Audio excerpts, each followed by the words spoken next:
Ampuliriza omulungi, nkwaniriza mu katabo kaffe omuzimo gwa Kasooba. Katono nnyo okujjukiza we twakoma mu ssuula yaffe eyayita, ng'ebirowoozo bikyanneekulungula ebyasobokera ddala ku mukuku gw'ebbaluwa Frida gwe yali ampandiikidde. Bino byampaliriza okubeera nga ntuukako ne mu ccaaki oboolyawo gye nali malidde ddala ebbanga nga sirinnya. Omubuulizi yalwawokko ekyaleetera abantu bangi okwetamwa, era nange mwe nali nkoledde enteekateeka y'okubeera nga nsituka mbeere nga njabulira Eklezia.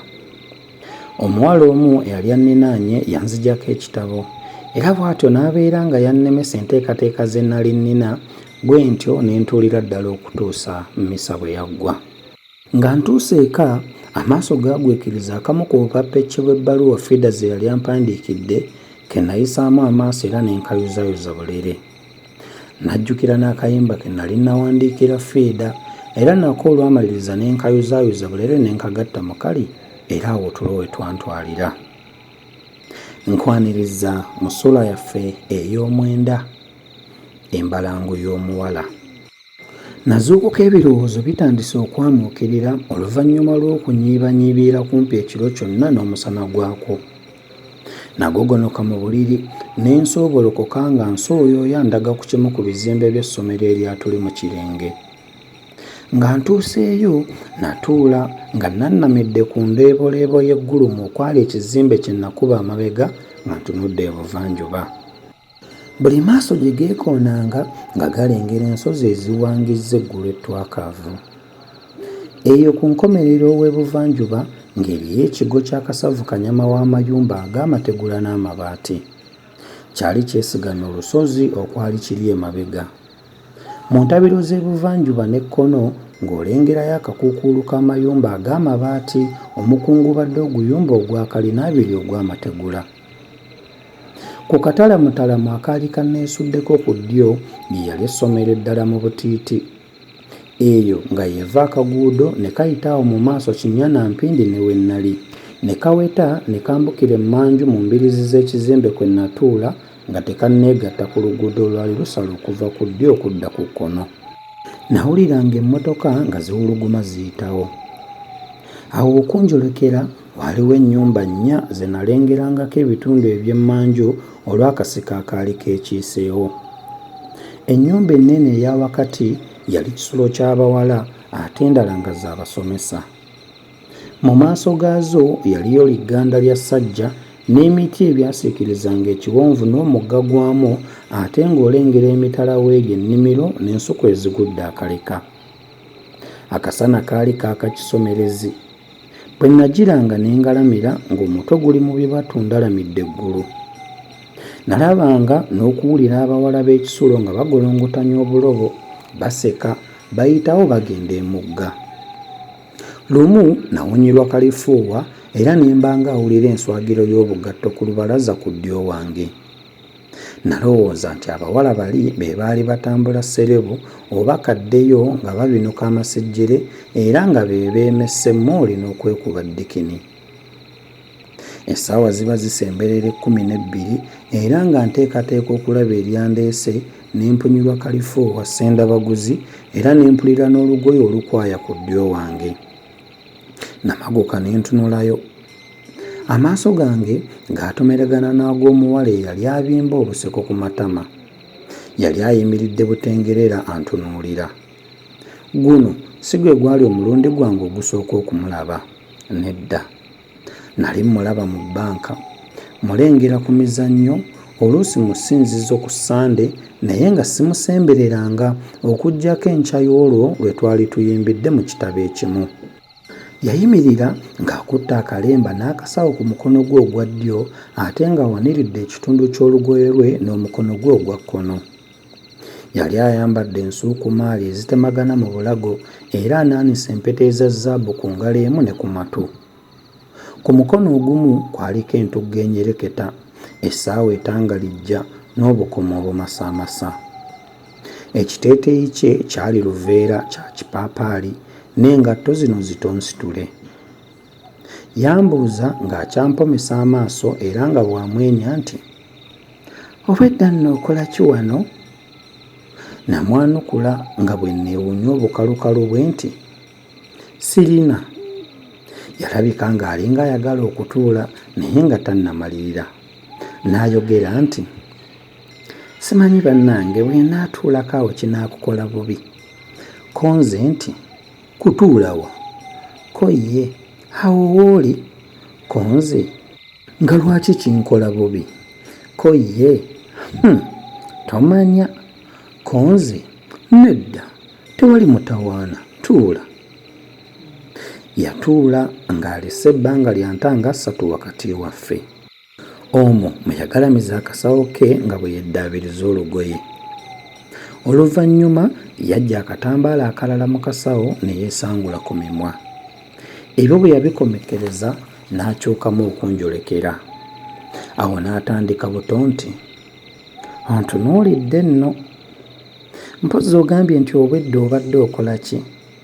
Ko nze, obwedda butya? Ye nnaani akulimbye nti obwedda ndi wano? Nze osanze naakajja. Yatulika n'aseka nga bw'ateeka akatambaala ku mumwa era n'agamba nti, siya, lwaki nno nnimba? Nze obwedda olowooza sikulaba ng'oli wano. Bakira ogalamiramu ate n'otuula. Nzize kulambula kifo kino. Omanyi sikyetegerezanga bulijjo nkiyitako luwunguko. Bwe yamala ebyo yalaba nga musimbye eriiso n'aseka nga bw'agamba nti, bannange nga ggwe yo ntunuulidde nnyo. Ndowooza muli ogamba nti nga ntuukiriddwa embalango y'omuwala. Ye tonsaze nti abadde ayagala na kunkwana? Ko nze nti, nze siri muto oba wa lugambo kusamwasamwa na kulaala asabye baŋŋambye. Ye ng'olwombuulira ani? Ko ye nti, bakazi bo? Ko nze, mbe nno nga mbalina. Ko ye, nnyabo, baabula kubula kwa ngeri ki? Nze ndaba nga abawala tuli bangi bulala abaagala okufumbirwa naye ng'abasajja be batalabika. Ko nze, ebyo nga biri awo amannya gaffe ggwani? Ko ye, amannya gammwe naani? Ko nze nti, gwe nange. Ko ye, nze Teo. Ko nze, eddala. Ko ye, nina eryo lyokka. Ko nze nti, olimba, olina eddala. Ko ye, olyagala nnyo bambi okulimanya. Ko nze, olowooza nandirikubuuziza singa mbadde siryagala. Ko ye, kale nze tebitendwa. Ko nze, nga nno biki ebyo ebitatendwa? Ko ye, owange, jjajja yali ntuuma yabimanyi, ye nga ggwe agago. Nagamubuulira era ne mmubuuza gye yali abeera. Ko ye nti, mbeera ludda lw'ewa Bigala eyo. Ko nze nti, wa Bigala ewaani? Ko ye, wa ssenga. Ko nze, ssenga awo oyo w'abeera ddala ludda we ewa Bigalo. Ko ye, toyinza kumanyaayo. Ko nze, lwaki siyinza? Ko ye, tewali, naye toyinza. Twasiriikiriramu n'oluvannyuma n'atukkiza okumbuuza nti, ye nga ggwe bannange osula wa era okola mulimu ki? Namulengeza ennyumba emitala ne mmutegeeza nti mwe nali nsula era nga ndi mulimi. Enseko zaamukunyira muli kimugunyu n'oluvannyuma n'agamba nti, naye mwana mulenzi olimba. Yasonga olunwe ku nnyumba mwe nali nsula n'ayogera nti, laba nno osula wali era oli musomesa oba obadde ogamba nti sikumanyi. Ko nze nti, gwe ate lwaki obadde onfuukira sitaani okunkema? Fembi twaseka era ne tudda ku birala nga mbuuza ekyabadde kimuggisaako ekitabo ekyakwolwo nga tuli mu ssinzizo. Waayitawo akaseera katono Teo n'asituka nga bw'agamba nti, bwe nzira nno ewaffe ng'obudde tebunnakunera ndaba neesugula ne bano abali okwabwe. Yakunkumula ekiteeteeyi kye n'oluvannyuma n'atambula ng'amema, asiira era yeegadanga nga nange nfuuse ku lubeye. Bwe twatuuka ku luguudo ne mmukomya n'enzirayo we yansanga. Natandika okulowooza ku Teo, so nga yali ntanga malaala ya muwala yali teyeefettafetta, teyeekommomma yadde okwerogosola. Ono omuwala obukalukalu bwe bwali tebusoboka busobosi. Sinze bulijjo mbafufumya leero olwo nali nsaza abasa n'abasa, kati ebigambo abimbuze. Mba nkyalimu ebyo ne zireeta abawala babiri ab'ekisulo bwe twateranga okusaagasaaga. Omu n'asookereza nti, leka naffe maama tutuuleko mukwano gwa misita w'abadde atudde. Ko nze nti, mukwano gwange ani oyo gwe mugamba? Ko bo, olira nno bwamutubuuza ng'alinga gw'atamanyi. Tugamba ono owuwo abadde wano. Ko nze nti, nze oyo omuwala simumanyi, ansanze wano busanzi. Ko bo, nnyabo, ate wulira misita bw'atulimbira ddala obulimbi mbu tamumanyi. Omuntu ayinza atya okutuula ne gw'atamanyi ne balasa emboozi ate n'amwolekera n'okumwerekerako? Ye nnyabo, olwo oluwala oba misita alwagalako ki? Kyerwewulira nno kyerwewulira. Bw'olaba lwewagiza nga lutambula gy'obeera nti engulugulu za ssekanyolya. Ko omu nti, tovuma nno omuntu w'abandi, ka misita ajja atunyiigire.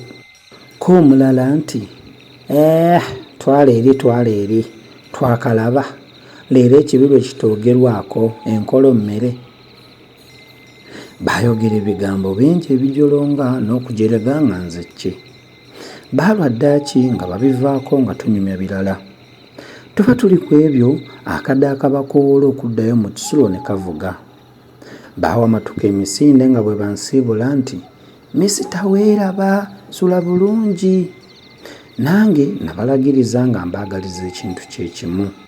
Enjuba yali ekkiridde ewakyewalabye gy'eriira ebiwata, nga n'oluweeweewo lwatandise dda okusensera mu magumba. Bwe ntyo kyennava nange nsituka ne nzira eka nga ntowoloddwako ku birowoozo. Ampuliriza omulungi, bwe tutyo ne tubeera nga tufundikidde essuula yaffe. Nzikiriza tujja kutandikira awo mu ssuula enaagoberera twongere okumanya biki ebyaddirira nga mmaze okuwayaamu n'etteewo. Akuume atakuumira mpeera.